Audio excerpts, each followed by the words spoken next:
Hello guys, तो कैसे हैं आप सभी। Ashish Kumar once again welcome you to WS tube tech. And दोस्तों, आज मैं आप सभी के लिए जो वीडियो लेके आया हूं वो वीडियो है सिस्टम हैकिंग यूजिंग टेलनेट पे। यानी आज हम ये समझने वाले हैं कि किस तरीके से एक सिस्टम को कॉम्प्रोमाइज करा जा सकता है टेलनेट नाम की सर्विस की मदद से, सॉफ्टवेयर की मदद से, जिसके लिए हम सबसे पहले सिस्टम में ढूंढेंगे एक लूप होल एंड देन उस लूप होल की मदद से पूरे सिस्टम को कॉम्प्रोमाइज कैसे करा जा सकता है ये समझेंगे। ये प्रोसेस करने के लिए स्टूडेंट्स हमें टेलनेट की बेसिक डिटेल्स जरूर पता होनी चाहिए। टेलनेट क्या है, कैसे काम करता है। तो बिना देरी करते हुए स्टार्ट करते हैं और देखते हैं क्या है हमारा टेलनेट और किस तरीके से ये वर्क करता है। सबसे पहले अगर हम देखें तो टेलनेट का जो फुल फॉर्म है वो है टेली टाइप नेटवर्क प्रोटोकॉल। और ये प्रोटोकॉल हमारे क्या काम आता है, तो सर ये हमें रिमोट एक्सेस देता है टर्मिनल और सिस्टम का। ये टेलनेट हमारे काम आ सकता है। ये क्लाइंट और सर्वर साइड दोनों बेस की एप्लीकेशन है। यानी एक क्लाइंट साइड एप्लीकेशन होगी जो सर्वर से बातचीत करने की कोशिश करेगी, यानी एक सर्वर साइड एप्लीकेशन होगी जो अपनी डिटेल्स शेयर करेगी या रिमोट एक्सेस शेयर करेगी। ये दोनों आपस में कम्युनिकेट कर सकते हैं। क्लाइंट भी सर्वर को अपना जो है डिटेल शेयर कर सकता है, अपना एक्सेस दे सकता है, और एक सर्वर भी क्लाइंट को डिटेल शेयर कर सकता है। यानी दोनों ही साथ में कम्युनिकेट कर सकते हैं। अब यहाँ पे अगर हम देखें तो ये कमांड लाइन कम्युनिकेशन परफॉर्म कर रहा है, यानी सीएलआई कम्युनिकेशन दे रहा है। इसका मतलब रिमोट एक्सेस लेने के बाद या फिर कम्युनिकेशन करते वक्त हम ज्यादातर कमांड लाइन का ही यूज लेते हैं। कमांड्स के जरिए, कोड्स के जरिए ही कनेक्शन करते हैं और आगे की एक्टिविटीज को परफॉर्म करते हैं। इसके एडवांस टूल्स के जरिए जीयूआई में भी ये प्रोसेस हो सकता है, बट फिलहाल इसका जो बाय डिफॉल्ट वर्क है वो सीएलआई में ही चलता है। यानी सीएलआई के जरिए ही सारा कम्युनिकेशन परफॉर्म होता है। कमांड लाइन इंटरफेस के जरिए सारा कम्युनिकेशन परफॉर्म होता है। बाय डिफॉल्ट ये दो पोर्ट्स पे वर्क करता है, सब port number 23 and port number 992। 992 जो है वो तब स्टार्ट होती है जब ये एसएसएल या फिर टीएलएस सर्विस को यूज ले रहा होता है। तो जब ये दोनों सर्विसेज को यूज लेता है तो ये सिक्योर यानी encrypted data, encrypted communication perform करता है। तो उसमें ये 992 पोर्ट को यूज लेगा और बाय डिफॉल्ट पोर्ट 23 पे हमें टेलनेट एक्टिव दिखेगा। एंड टेलनेट को एक्सेस करने के लिए कुछ और चीजें हम यहाँ पे समझ सकते हैं, जैसे कि सबसे पहले एक कमांड बाय डिफॉल्ट टेलनेट को कनेक्ट करने के लिए क्या कमांड यूज में होता है, तो sir telnet and IP address. बस इतना सा लिख के मैं किसी भी सर्वर से टेलनेट कम्युनिकेशन बनाने की रिक्वेस्ट जो है वो सेंड कर सकता हूं। और अगर वहां पे उस पोर्ट पे टेलनेट एक्टिव होगा, चल रहा होगा, देन हम दोनों के बीच में कम्युनिकेशन, एक कनेक्शन क्रिएट होने का प्रोसेस स्टार्ट हो जाएगा। लेकिन स्टूडेंट जो हमारा टेलनेट है वो ऐसे ही हमें रिमोट एक्सेस तो नहीं दे देगा, डायरेक्ट सिस्टम का एक्सेस तो नहीं दे देगा या डायरेक्ट कनेक्शन तो क्रिएट नहीं करेगा। वो किसी ना किसी तरीके से हमारा ऑथेंटिकेशन मांगेगा, जिसके लिए हमें यहाँ पे यूजर नेम और पासवर्ड जो है मेंशन करना होता है। यूजर नेम पासवर्ड मेंशन करने के बाद हम टेलनेट से कम्युनिकेट कर पाते हैं, कनेक्ट हो जाते हैं। अब यहाँ पे अगर हम देखें तो टेलनेट को स्टार्ट करने के लिए एक सर्वर सिस्टम में जो कमांड लिखा जाता है वो है systemctl status inet td। और इसकी मदद से हम टेलनेट की जो डीमन सर्विस है, डीमन प्रोग्राम, उसका स्टेटस चेक कर सकते हैं। और अगर वो एक्टिव नहीं है तो हम यहाँ पे स्टेटस की जगह स्टार्ट लिख देंगे, यानी systemctl start inet td। तो जैसे मैं लिख के एंटर प्रेस करूंगा हमारा जो टेलनेट सर्विस है वो एक्टिव हो चुकी होगी। अगर आपको चेक करना है तो स्टेटस लिख सकते हो, और अगर स्टार्ट करना है तो स्टेटस की जगह स्टार्ट वर्ड लिख देना। उसके बाद स्टूडेंट सबसे इंपॉर्टेंट डिटेल जो हम अभी तक देखते आ रहे हैं कि क्या डिफॉल्ट पासवर्ड टेलनेट में बाय डिफॉल्ट रहते हैं। तो यहाँ पे कुछ डिफॉल्ट यूजर नेम और पासवर्ड रखे हुए हैं, जैसे कि user name user and password भी user name root and password toor, Kali and Kali. और यहाँ पे उसको डिफाइन करा गया है कि ये यूजर नेम पासवर्ड यहाँ क्यों लिखे गए हैं, बिकॉज ये ऑपरेटिंग सिस्टम के पासवर्ड है। असल में टेलनेट के जो क्रेडेंशियल्स है, टेलनेट ऑथेंटिकेट जिस तरीके से कर रहा है यूजर नेम पासवर्ड के जरिए, वो बाय डिफॉल्ट सिस्टम के जो डिफॉल्ट यूजर नेम पासवर्ड होते हैं या यूजर नेम पासवर्ड रखे गए होते हैं वो ही रहते हैं। अब अगर किसी सिस्टम में डिफॉल्ट यूजर नेम पासवर्ड है, जैसे हमें पता है ज्यादातर जो लिनक्स मशीन है उनमें एक रूट यूजर होता है जिसका पासवर्ड टॉर होता है, ज्यादातर ये कॉमन है। काली के अंदर हमें पता है कि काली काली नाम का यूजर होगा जो हम वर्चुअल मशीन इंस्टॉल करते हैं उसमें। तो उसी तरीके से अगर मैंने ऑपरेटिंग सिस्टम की थोड़ी बहुत भी इंफॉर्मेशन गैदरिंग करी है तो मैं वहां पे उस ऑपरेटिंग सिस्टम के डिफॉल्ट पासवर्ड ट्राई कर सकता हूं। और अगर डिफॉल्ट पासवर्ड वर्क कर जाते हैं यहाँ पे तो इस मिसकॉन्फ़िगरेशन की मदद से भी हम टेलनेट को कॉम्प्रोमाइज कर सकते हैं। सो स्टूडेंट्स, उम्मीद है टेलनेट का जो प्रोसेस हमने देखा आपको अच्छे से समझ आ गया होगा। अब हम क्या करेंगे कि सर अब हम यहाँ पे देखेंगे कि कितने टाइप्स के सिस्टम हैकिंग हम परफॉर्म कर सकते हैं, कितने तरीके से हम सिस्टम हैकिंग परफॉर्म करेंगे, टेलनेट के अंदर वल्नरेबिलिटीज भी कितने तरीकों से ढूंढेंगे। तो सबसे पहले हम डिफॉल्ट पासवर्ड ट्राई करेंगे, जिसमें मैंने आपको बता दिया जो एक ऑपरेटिंग सिस्टम के डिफॉल्ट यूजर्स होते हैं उनके जो क्रेडेंशियल्स होते हैं वो ही ट्राई करने वाले हैं, थोड़ी बहुत इंफॉर्मेशन गैदरिंग करने के बाद।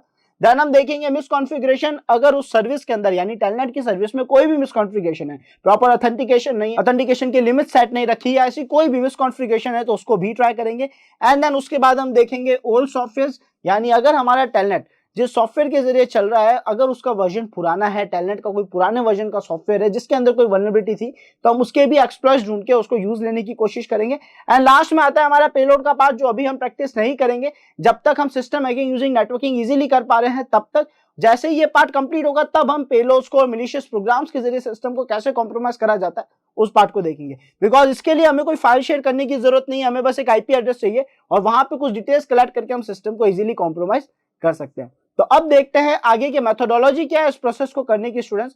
तो यहाँ पे हमारे पास स्टेप बाय स्टेप प्रोसेस है जिसके जरिए हम नॉर्मली सिस्टम हैकिंग को परफॉर्म करते हैं। सबसे पहले हम क्या करेंगे, टारगेट सिलेक्ट करेंगे, देन उसकी आईपी रेंज को स्कैन करेंगे और आईपी रेंज को स्कैन करने के बाद उसमें सारी ओपन पोस्ट ढूंढेंगे, यानी कितने रास्ते ओपन है ये हम देखते हैं। ओपन पोस्ट देखने के बाद सारी सर्विसेज देखेंगे कि सर उन पोस्ट को कौन सी सर्विसेज यूज ले रही है, एफटीपी ले रही है, एसएसएच ले रही है, एसएमटीपी ले रही है या टेलनेट ले रही है, कौन सी सर्विस उसको यूज ले रही है वो देखेंगे। देन फाइनली हम देखेंगे grabbing versions of operating system and software, यानी जितने भी सॉफ्टवेयर उन ओपन पोस्ट पे चल रहे हैं, जो सर्विसेज को रन कर रहे हैं, उन सॉफ्टवेयर के वर्जन्स क्या है, किस ऑपरेटिंग सिस्टम में सॉफ्टवेयर चल रहा है वो भी पता लगाना जरूरी है। यानी जिस सिस्टम को हम स्कैन कर रहे हैं, जिस आईपी को हमने स्कैन करा है, वहां पे कौन सा ऑपरेटिंग सिस्टम चल रहा है वो डिटेल भी कलेक्ट करेंगे। देन हम देखेंगे try default log in and miss configurations को, यानी सर हम default user name password try करके देखेंगे, ब्रूट फोर्स अटैक करेंगे एक तरीके से, एंड साथ ही साथ देखेंगे क्या कोई मिस कॉन्फ़िगरेशन तो नहीं है। अगर मिस कॉन्फ़िगरेशन है तो उसकी मदद से भी सिस्टम में एक्सेस लिया जा सकता है। देन हम करेंगे वल्नरेबिलिटी एनालिसिस, यानी जितने भी ओल्ड सॉफ्टवेयर्स थे उनके वर्जन्स के बिहाफ पे जाके ढूंढेंगे क्या उनके नाम की कोई भी वल्नरेबिलिटीज मार्केट में है, अगर है तो उनके एक्सप्लॉइट्स ढूंढेंगे, उनको एक्सप्लॉइट करने का तरीका समझेंगे एंड देन हम उनको भी एक्सप्लॉइट करके देखेंगे। एंड फाइनली स्टूडेंट्स यहाँ पे मिलिशियस पेलोड वाला जो पार्ट है, मिलिशियस प्रोग्राम्स वाला जो पार्ट है वो हम आगे चल के देखेंगे जब हमारा नेटवर्किंग कंप्लीट होगा, जैसा कि मैं बता चुका हूँ। तो उसके लिए बस आपको थोड़ा सा वेट करना है। जैसे हमारी अलग अलग प्रोटोकॉल्स, पोस्ट एंड सर्विसेज पे सिस्टम हैकिंग परफॉर्म हो जाती है, हमें समझ आ जाता है कि किसी भी डिवाइस को हम किस तरीके से कॉम्प्रोमाइज कर सकते हैं। स्टूडेंट यहाँ पे जितने भी पुराने वीडियोज या आगे आने वाले वीडियोज आने वाले उसके बारे में को मैं बता दूं कि ये जो हम चीजें देख रहे हैं कि टेलनेट, एसएमटीपी, एफटीपी, एसएसएच, इनके जरिए सिस्टम कैसे कॉम्प्रोमाइज कर सकते हैं। इसका मतलब है कोई भी डिवाइस, हर एक डिवाइस जो नेटवर्किंग में बात करता है उसके पास एक आईपी एड्रेस होगा, उसके अंदर पोस्ट ओपन होगी, उसके अंदर ये सर्विसेज वर्क कर रही होगी। अब चाहे वो ड्रोन हो, सीसीटीवी कैमरा हो, एटीएम मशीन हो, कुछ भी हो, इन सब में इन्हीं जगहों पे वल्नरेबिलिटीज रह जाती है, जो कि नेटवर्क एडमिनिस्ट्रेटर्स के लिए भी कंफर्म नहीं होता कि वो 100% सिक्योर कर पाएंगे। तो स्टूडेंट्स हमें इन्हीं लूपहोल्स को ढूंढ के इन सिस्टम्स को सिक्योर करना है। कोई भी डिवाइस हो, कोई भी सिस्टम हो, सब सेम प्रोसेस से कॉम्प्रोमाइज होंगे। आईपी को स्कैन करो, ओपन पोर्ट ढूंढो, सर्विसेज सॉफ्टवेयर देखो एंड देन डिफॉल्ट लॉगिन और जो ओल्ड वर्जन्स की वल्नरेबिलिटीज है या मिसकॉन्फ़िगरेशंस है उसको ट्राई करा जाए।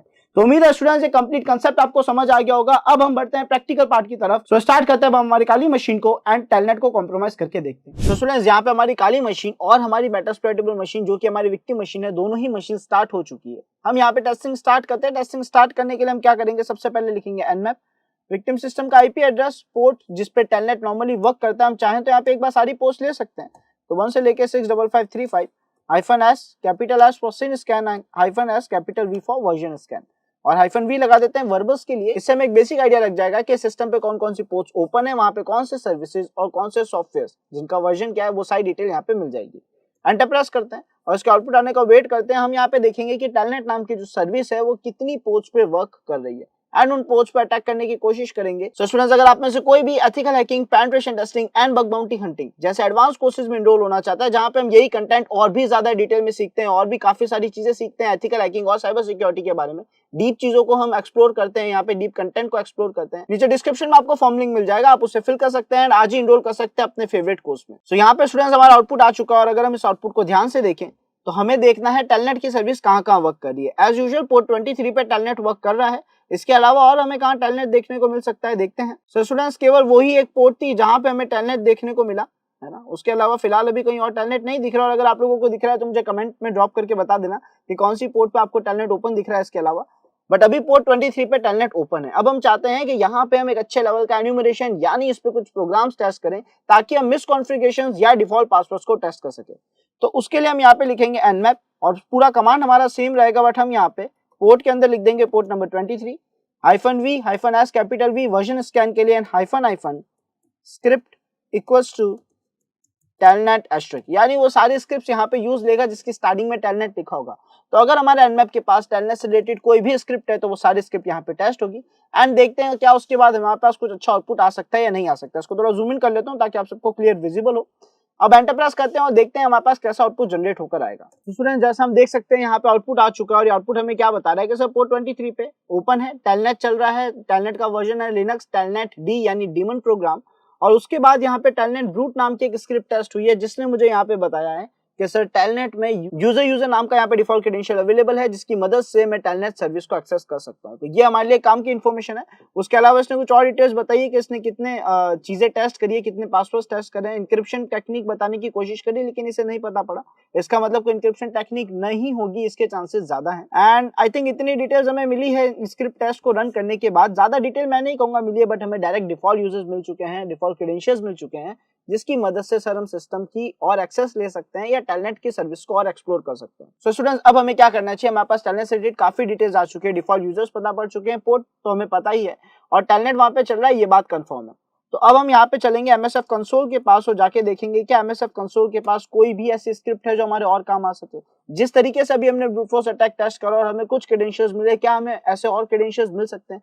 तो उसके लिए भी हम MSF कंसोल का यूज लेंगे और वहां पे जाके देखेंगे टेलनेट से रिलेटेड हमारे पास क्या क्या अवेलेबल है। सो यहाँ पे स्टूडेंट्स हमने लिखा सर्च एंड देन टेलनेट, इसको थोड़ा जूम कर देता हूँ, एंटर प्रेस करा तो यहाँ पे बहुत सारी सर्विसेज आ रही है, बट यहाँ पे एक इशू है, क्योंकि मैंने आप लोगों के लिए ज्यादा जूम इन कर रखा है तो आप लोगों को फॉर्मेट सही से समझ नहीं आ रहा होगा। आपको नंबर्स दिख रहे होंगे, उनके आगे लिखा हुआ उनका प्रोग्राम दिख रहा होगा। तो एक बार आप लोगों के लिए इसको जूम आउट करके डी एग्जीक्यूट कर देते हैं, तो आपको उम्मीद है यहाँ पे थोड़ा क्लियर विजिबल और चीजें समझ आ रही होगी कि क्या क्या चीजें यहाँ पे शो कर रहा है। अलग अलग एक्सप्रेस दिखा रहा है, ऑक्सिलरीज दिखा रहा है और कुछ पेलोड्स भी शो कर रहा है। तो फिलहाल देखते हैं हमारे काम का कौन सा एक्सप्लॉइट या ऑक्सिलरी हो सकती है। स्क्रॉल डाउन करते हैं, टेलनेट EXEC ठीक है। अब फ्री BSD का है तो हमारे काम का नहीं है, फिलहाल विंडोज का है, हमारे काम का नहीं है, हमें लिनक्स का प्रोग्राम चाहिए। इनक्रिप्ट की आईडी अभी काम नहीं आएगा। बफर ओवरफ्लो का एक एक्सप्लॉइट है, बट हम इसको ट्राई नहीं करेंगे, हमारा काम रिमोट एक्सेस का है। फिलहाल हम किसी भी तरीके का डॉस या बफर ओवरफ्लो ट्राई नहीं करेंगे ताकि सिस्टम में कोई खराबी ना हो। सो यहाँ पे हमें एक ऑक्सिलरी मिली है जो टेलनेट का लॉगिन ट्राई करेगी, उम्मीद है ये हमारे काम आ जाए। सो स्टूडेंट्स, अब हम क्या करेंगे, क्योंकि हमें टेलनेट से रिलेटेड डिटेल मिल चुकी है, उस डिटेल का यूज लेके टेलनेट को कॉम्प्रोमाइज या उसको एक्सेस करने की कोशिश करेंगे।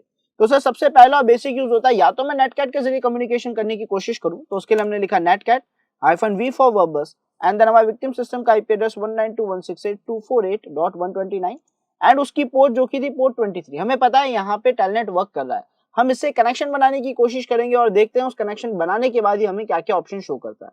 तो हमने एंटर प्रेस करा, अभी यहाँ पे बोल रहे हैं हम कनेक्ट हो चुके हैं टेलनेट से, लेकिन अभी इससे रिलेटेड हमें और डिटेल नहीं दिखा रहा।